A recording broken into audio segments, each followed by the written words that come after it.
Hello दोस्तों, आपका हिंदी मानस विद्या में बहुत बहुत स्वागत है। मेरा गला कुछ बैठा हुआ है क्योंकि मेरी तबीयत कुछ सही नहीं है और आज की वीडियो बहुत ज़्यादा इम्पोर्टेंट होने वाली है क्योंकि मैं काव्य शास्त्र से संबंधित वीडियो लेकर प्रस्तुत हूँ।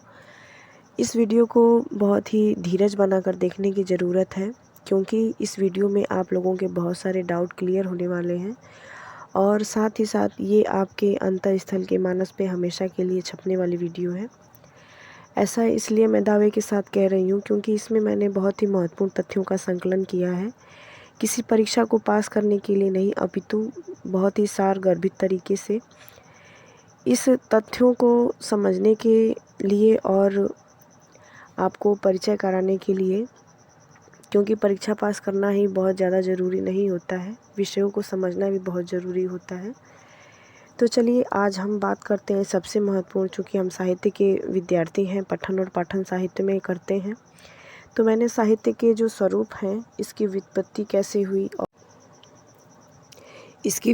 कैसे हुई है और सभी विद्वान जो हैं, चाहे वो संस्कृत के आचार्य हों या फिर वो हिंदी के आचार्य हों या फिर वो पाश्चात्य काव्य शास्त्री हों, उनकी क्या राय है इस विषय में, मैंने यहाँ पे महत्वपूर्ण परिभाषाओं को भी रखा है। सबसे पहले देखते हैं व्युत्पत्ति के बारे में। साहित्य क्या है मित्रों? साहित्यस्य भाव साहित्यम, अर्थात जहाँ पे सहित का भाव है वही साहित्य है। यहाँ पे सहित का मतलब हम लगा सकते हैं कि जिसमें दूसरे के हित की भावना हो या फिर निदर्शना हो। साहित्य क्या है, इसे हम परिभाषा से समझने का प्रयास करते हैं। यहाँ पे सबसे पहली परिभाषा है आचार्य विश्वनाथ की। वो कहते हैं वाक्यम रसात्मकम काव्यम, अर्थात जिस वाक्य में रस रूपी काव्य छिपा हुआ है उसे हम काव्य कहते हैं। या फिर इसे ऐसे भी कह सकते हैं कि जहाँ रसात्मक काव्य है, जहाँ पर रसात्मक वाक्य है वो क्या है? काव्य है। जगन्नाथ के अनुसार अगर हम देखें तो जगन्नाथ कहते हैं कि रमणीयार्थ प्रतिपादक शब्दम काव्यम, अर्थात जहाँ पे रमणीय अर्थ प्रतिपादित होता है वहाँ पे क्या होता है? काव्य होता है। भामा का जो परिभाषा है उसका अगर हम व्याख्या करें तो बहुत विस्तार से भी कर सकते हैं, लेकिन इसे हम शॉर्ट में ही देखें, शब्दार्थौ सहितौ काव्यम, अर्थात जहाँ पे शब्द और अर्थ दोनों में चमत्कृत हो और दोनों को मिलाकर जो वाक्य व्यंजना होती है उसे क्या कहते हैं? काव्य कहते हैं। अब देखते हैं हिंदी के काव्य शास्त्रियों अर्थात विद्वानों की कुछ परिभाषाएं, जिसमें सबसे पहले मैंने रखा है महावीर प्रसाद द्विवेदी को। इनकी मैंने यहाँ पे 2 परिभाषाएं रखी हैं। पहली परिभाषा है ज्ञान राशि के संचित कोश का नाम क्या है? साहित्य है। मोस्ट इम्पॉर्टेंट, कई बार परीक्षाओं में पूछा गया है। दूसरा मैंने उनकी परिभाषा रखी है अंतःकरण की चित्तवृत्तियों का चित्रण क्या है? साहित्य है। कहने का इसमें गूढ़ अर्थ ये है कि जो कवि के अंतःकरण में जो वृत्तियाँ छिपी होती हैं वो उसके हिसाब से चित्र। अगली परिभाषा है डॉक्टर नगेंद्र की। डॉक्टर नगेंद्र कहते हैं साहित्य आत्म अव्यक्त जीवन की आत्माव्यक्ति है, अर्थात जो कवि है या फिर जो साहित्य है वो कवि के अपनी आत्मा की जो अभिव्यक्ति है वो उसकी अभिव्यक्ति करता है। अगली परिभाषा है बालकृष्ण भट्ट की, मोस्ट इम्पॉर्टेंट, ये कह सकते हैं कि कोट है, कई बार परीक्षाओं में पूछा गया है। साहित्य जन समूह के हृदय का विकास है। प्रेमचंद की परिभाषा अगर हम देखें तो प्रेमचंद कहते हैं कि साहित्य जीवन की आलोचना है, और ये सेम टू सेम परिभाषा मैथ्यू आर्नल्ड भी कहते हैं जो कि पाश्चात्य काव्य शास्त्री हैं। उसके बाद हम देखते हैं कॉलरिज की परिभाषा। वो बताते हैं कि सुंदर शब्दों का सुंदर पदक्रम साहित्य अर्थात क्या है? काव्य है। अगली परिभाषा है हडसन की। वो बताते हैं भाव और कल्पना के माध्यम से जीवन की व्याख्या काव्य है। देख लीजिए, वो बता रहे हैं कि जहाँ पर भाव और कल्पना दोनों की मिलाकर जीवन की व्याख्या जब की जाती है तो वो क्या बन जाता है? काव्य बन जाता है। क्योंकि अगर किसी भी काव्य में मात्र भाव रह जाए, कल्पना का समावेश ना हो, तो वहाँ पे हम देखेंगे कि कवि सिर्फ अपनी भावानुभक्ति में बहता चला जा रहा है और उसमें कल्पना का कोई भी सामंजस्य नहीं है, तो वो साहित्य क्या हो जाता है? एकदम निरर्थक हो जाता है। तो इसीलिए साहित्य में भाव और कल्पना दोनों का समायोजन बहुत ही ज़रूरी होता है।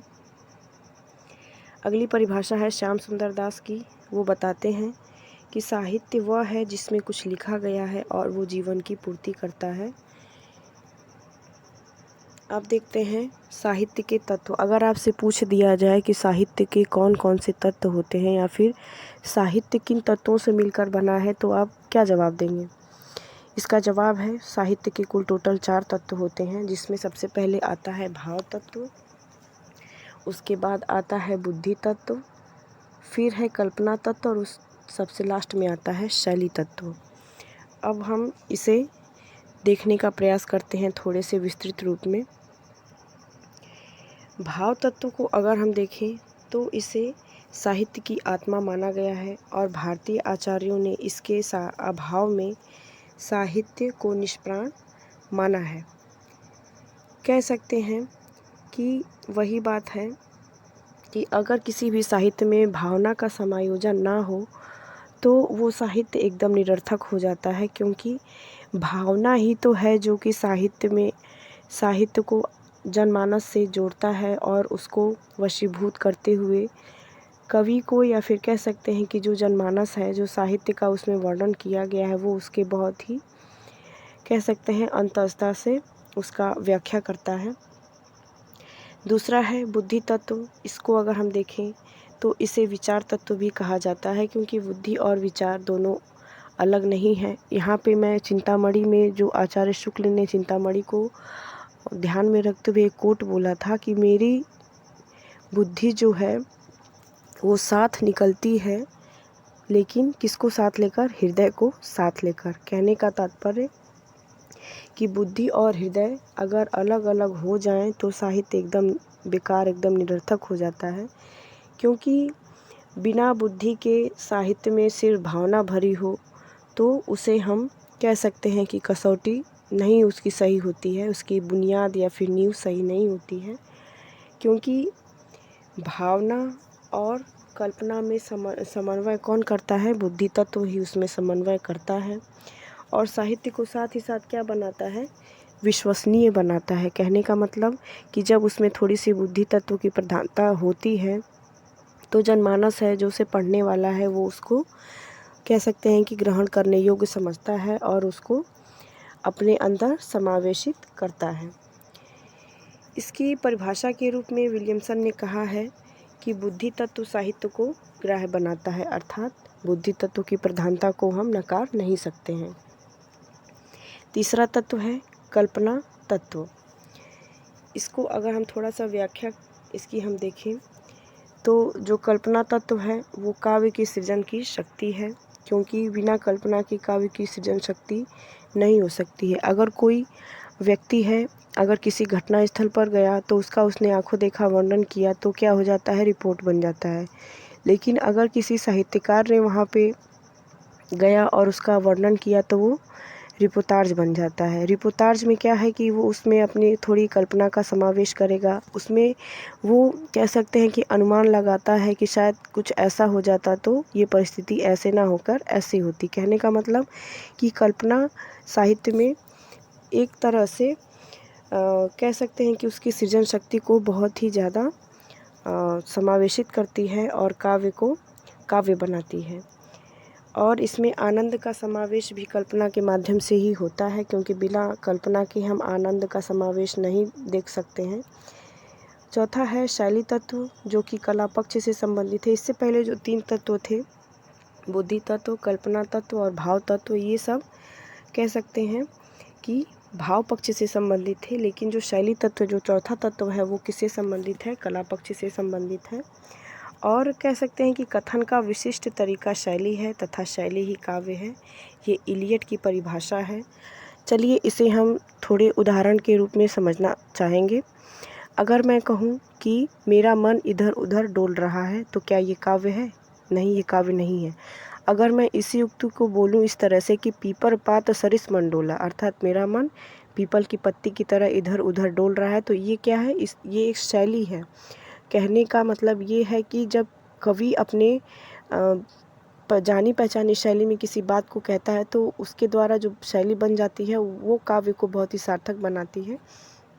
तो इसीलिए शैली तत्व कला पक्ष से संबंधित मानी जाती है। अब देखते हैं काव्य के या फिर साहित्य के भेद।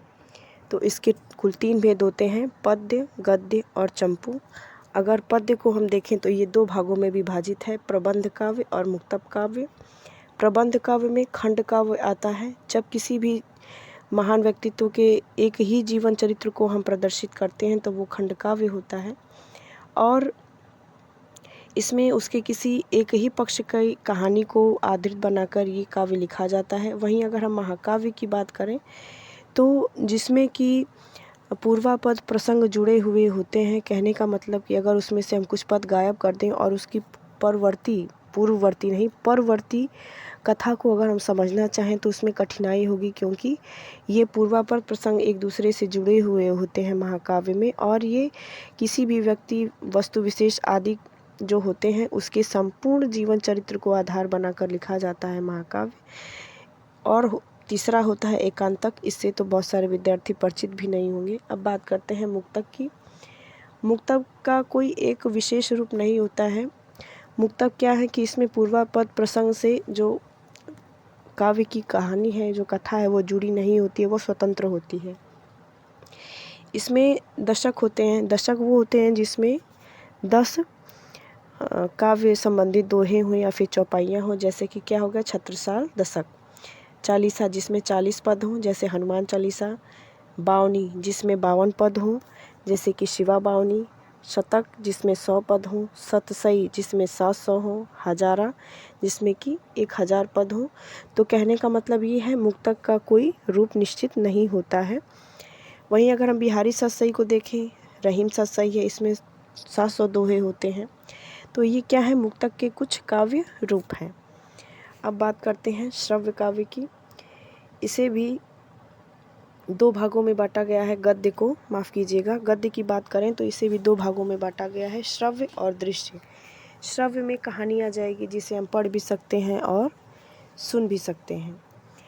फिर आत्मकथा भी इसी में आ जाएगा, जीवनी आ जाएगा, उपन्यास आ जाएगा, रिपोर्टाज आ जाएगा, संस्मरण आ जाएगा, साथ ही साथ इसमें पत्र शैली आ जाएगी, आपकी डायरी की शैली भी इसी में आ जाएगी। अब बात करते हैं दूसरे इसके प्रारूप की, जो कि है दृश्य काव्य। इसमें नाटक है, एकांकी है, संस्कृत में तो कुछ और भी चलते हैं जिसमें कि प्रसन्न है, ठसक है, ये सब आ जाते हैं संस्कृत में, लेकिन हिंदी चूँकि हम पढ़ रहे हैं तो इसमें 2 ही हैं मुख्य रूप से, नाटक और एकांकी। एकांकी जो कि 1 अंक के अंतर्गत लिखा गया हो, और नाटक को तो सभी लोग जानते हैं, इसमें 1 से अधिक अंक होते हैं। अब बात करते हैं चंपू काव्य की, जो कि गद्य और पद्य मिश्रित होता है, उसे हम क्या कहते हैं, चंपू काव्य कहते हैं। और सबसे पहला चंपू काव्य राउल वेल है, जो कि रोडा कवि के द्वारा लिखा गया और जो शिलांकित कृति है। तो आशा करती हूँ कि आप लोगों को वीडियो अच्छा लगा होगा और आपके कुछ डाउट रहे होंगे तो वो क्लियर हो गए होंगे। इससे आगे की जो महत्वपूर्ण तथ्य हैं मैं अगले वीडियो में लेकर प्रस्तुत होंगी। तब तक बने रहें इस चैनल पर और अपनी तैयारी बढ़िया से करते रहें।